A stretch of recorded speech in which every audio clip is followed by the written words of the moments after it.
கோவையில் பிறந்து 11 நாட்களேயான பச்சிளம் குழந்தையை விற்க முயன்ற பெண்ணை போலீசார் கையும் களவுமாக கைது செய்துள்ளனர்.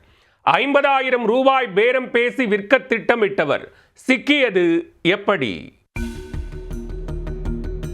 திருப்பூர் மாவட்டம் மங்கலம் பகுதியைச் சேர்ந்த தம்பதி பிரகாஷ், விஜயசாந்தி. இந்த தம்பதிக்கு ஏற்கனவே 3 பெண் குழந்தைகள் உள்ளனர். அண்மையில் விஜயசாந்தி கோவையில் உள்ள அரசு மருத்துவமனையில் பிரசவத்திற்காக அனுமதிக்கப்பட்டுள்ளார். அவருக்கு கடந்த ஜூலை 26ஆம் தேதி மீண்டும் பெண் குழந்தை பிறந்துள்ளது. ஏற்கனவே 3 பெண் குழந்தைகள் இருப்பதால் 4ஆவதாக பிறந்த குழந்தையை தத்து கொடுக்க முடிவு செய்ததாக கூறப்படுகிறது.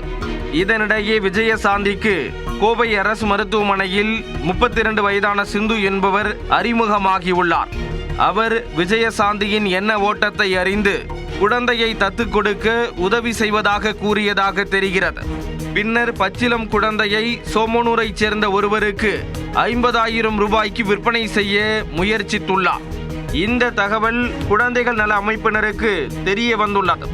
இதையடுத்து சுதாரித்து கொண்ட குழந்தைகள் நல அமைப்பினர் குழந்தையை மீட்டுள்ளனர்.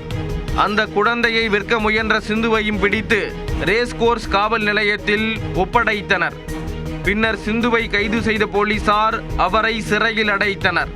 மேலும் குழந்தையின் பெற்றோருக்கு தெரிந்தே விற்பனை செய்ய திட்டமிடப்பட்டதா அல்லது குழந்தையின் பெற்றோரை ஏமாற்றி குழந்தையை வாங்கி விற்பனை செய்ய முயன்றாரா என்பது குறித்து போலீசார் தொடர்ந்து விசாரணை மேற்கொண்டு வருகின்றனர்.